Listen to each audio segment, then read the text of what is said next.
again, and this time I'm doing a story time. And yes, today is Valentine's Day, and I did a Valentine's Day look, and I did a Valentine's Day beat.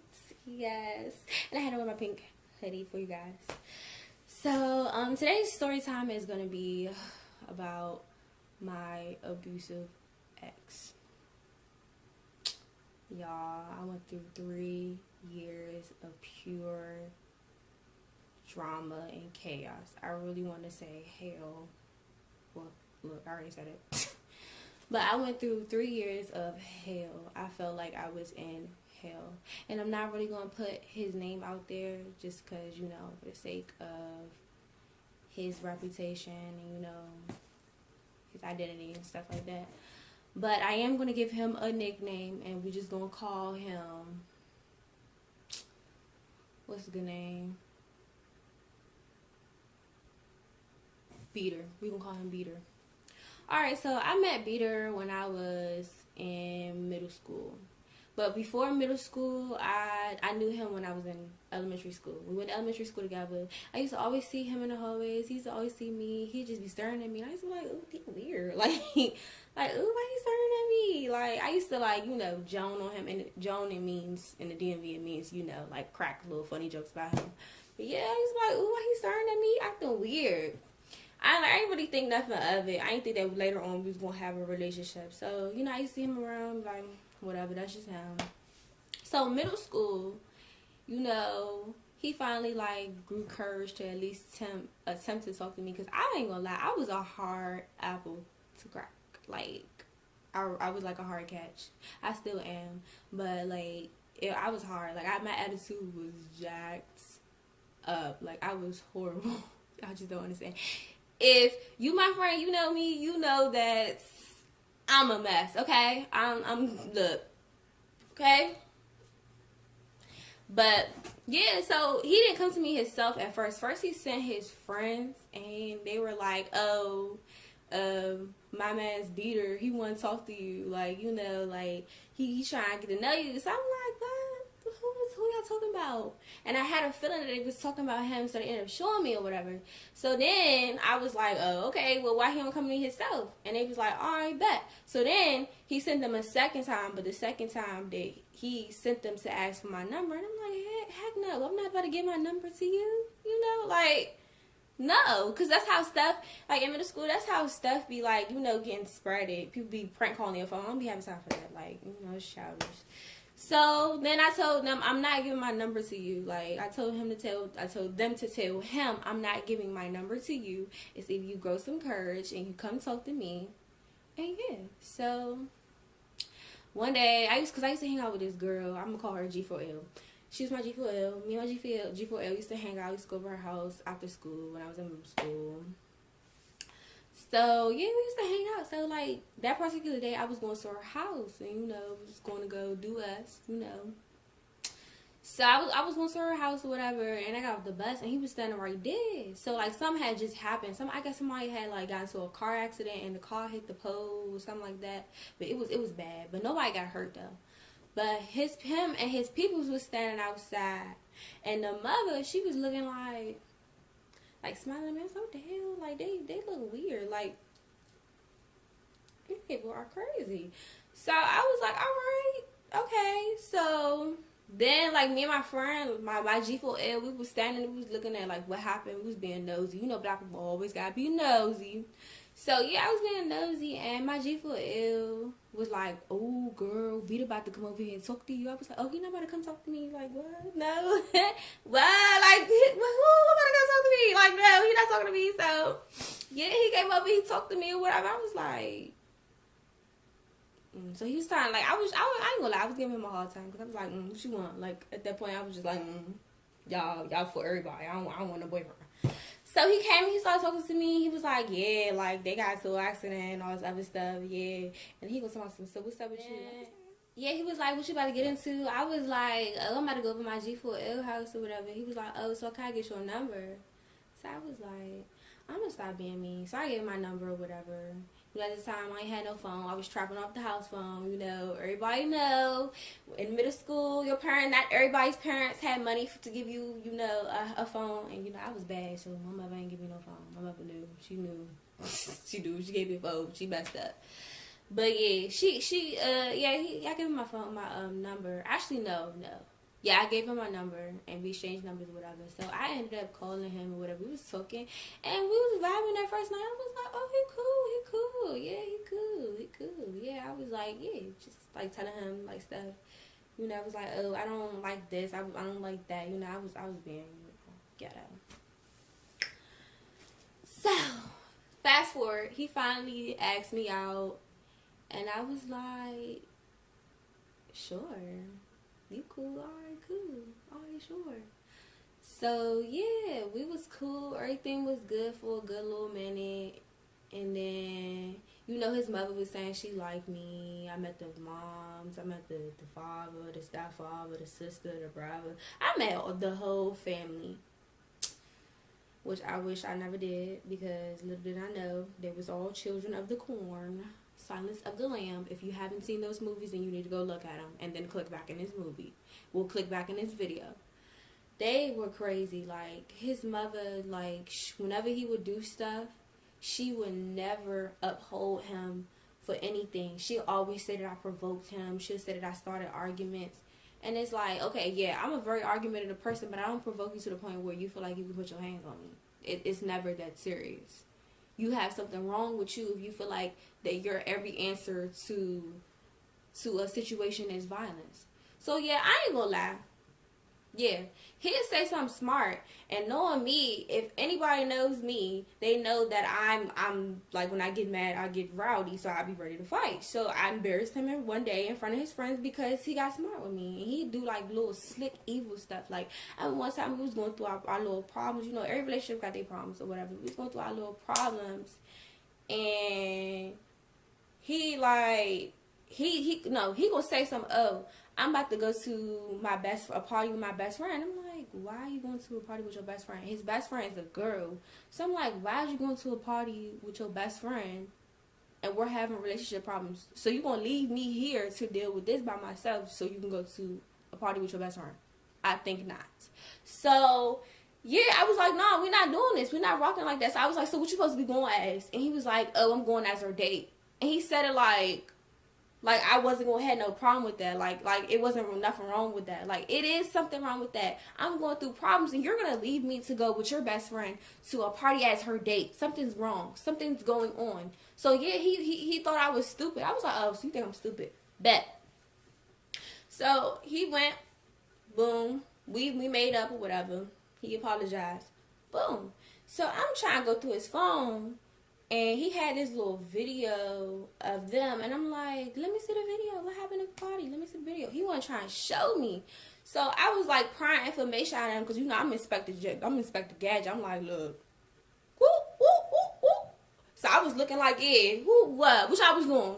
So he was like, oh, I don't want to show you the video because she gave me a kiss on the cheek. And I said, first of all, why is your best friend giving you kisses on the cheek? He was like, oh, no, we was lit. We was drunk that night and all this other stuff. I said, I don't give a crap how drunk y'all are. Your best friend should never cross that line if you have a girlfriend. So, boom. I ended up finding out that she didn't just give him a kiss on the cheek. She ended up kissing him in the video, so that's why he didn't want to show me. So that pissed me off. So I was like, okay, bet. So we took our little break or whatever, and I was in this program, because I was a bad little It's girl. Called Since Children Needed Supervision. I was bad, y'all. I was so bad. Lord. But, yeah, I was in this little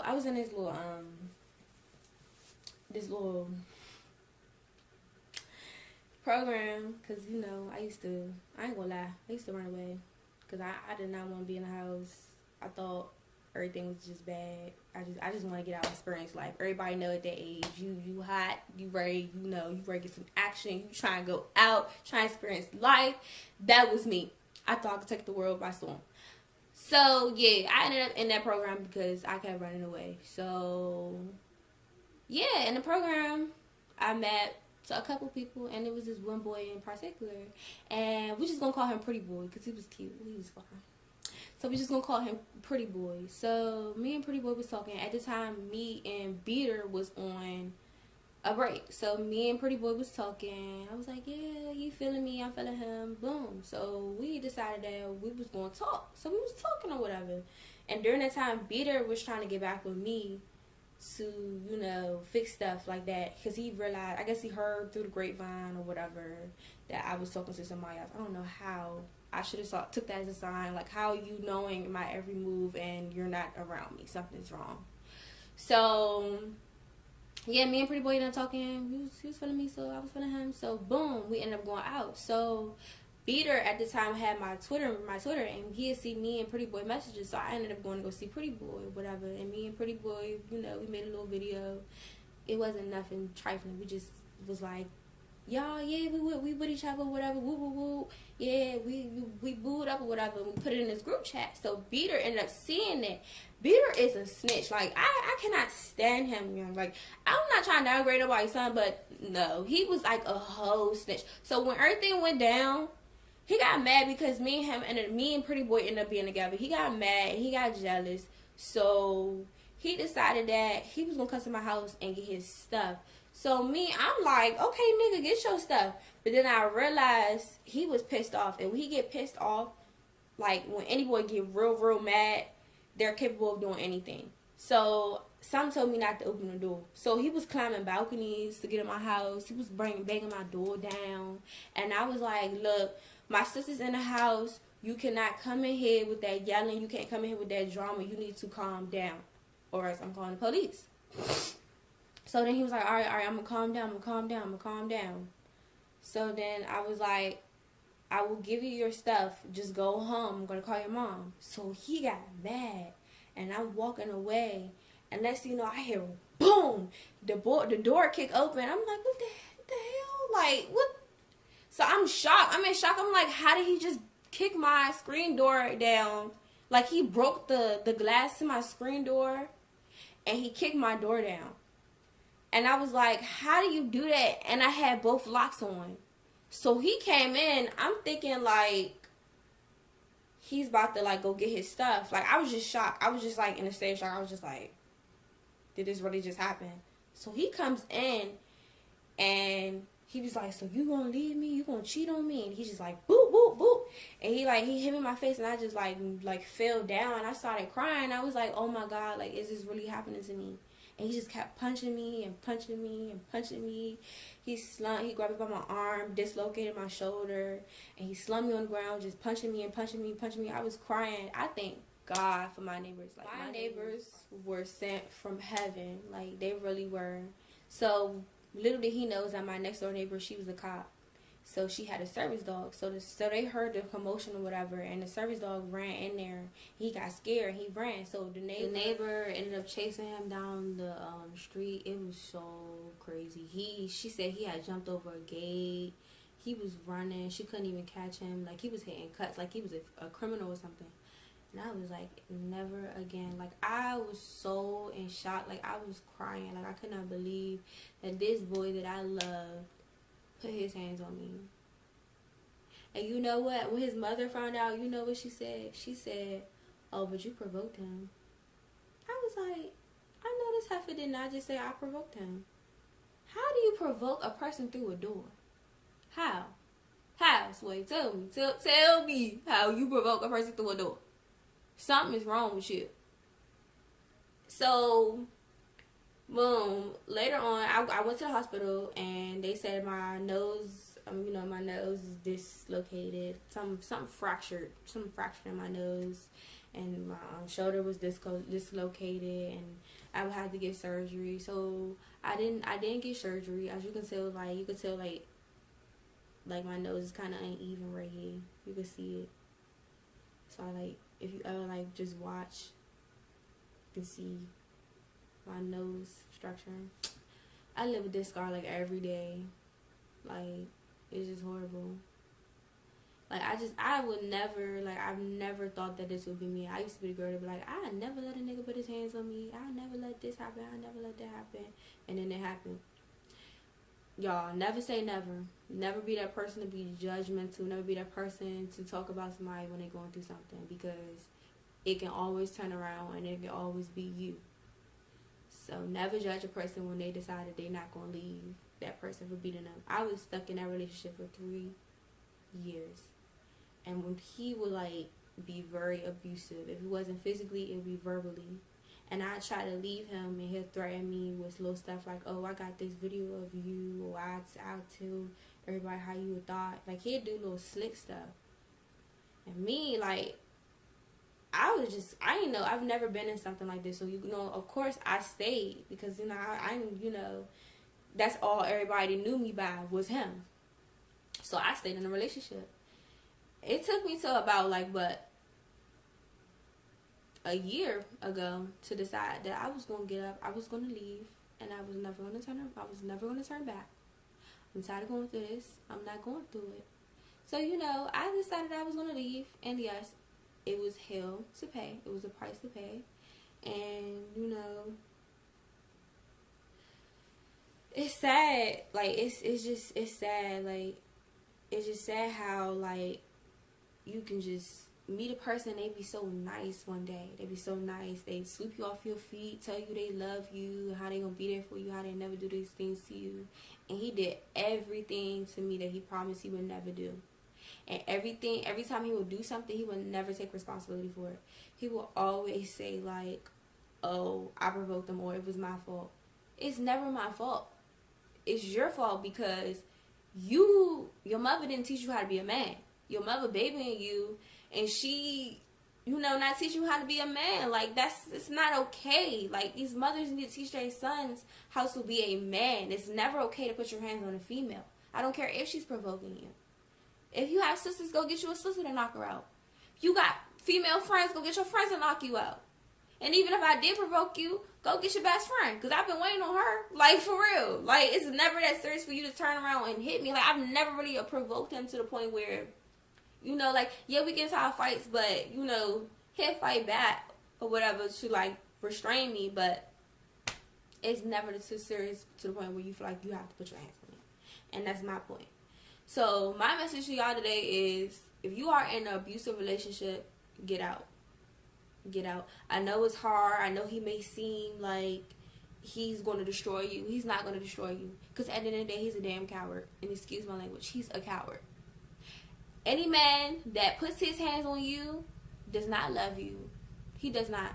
Because if he did love you, he would be patient with you, and he would be kind. And he will walk away even if you were provoking him.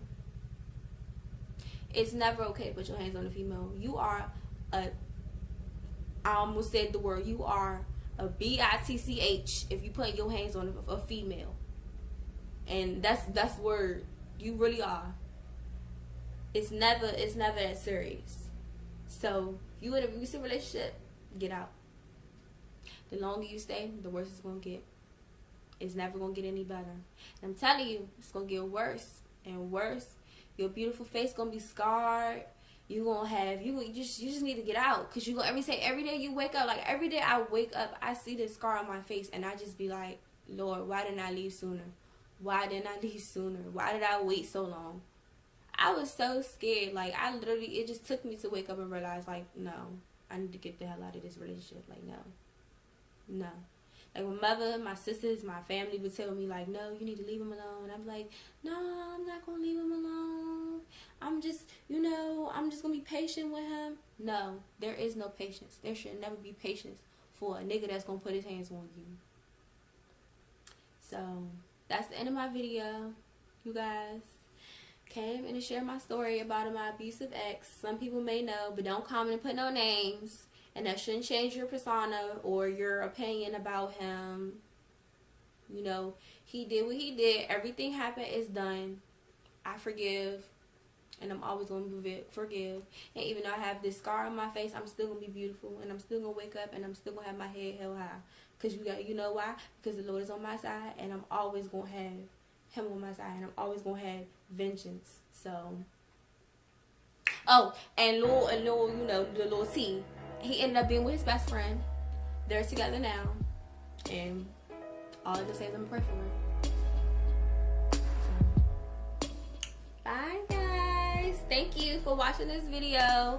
Comment and like. Tell me what else you want to see. I'll be working on trying to do a makeup tutorial, you guys. I haven't really got around to buying a camera for you guys to see it. You know, cameras are expensive, but I'm going to make that investment for you guys because I want to share and I love you guys enough to buy it, so why not?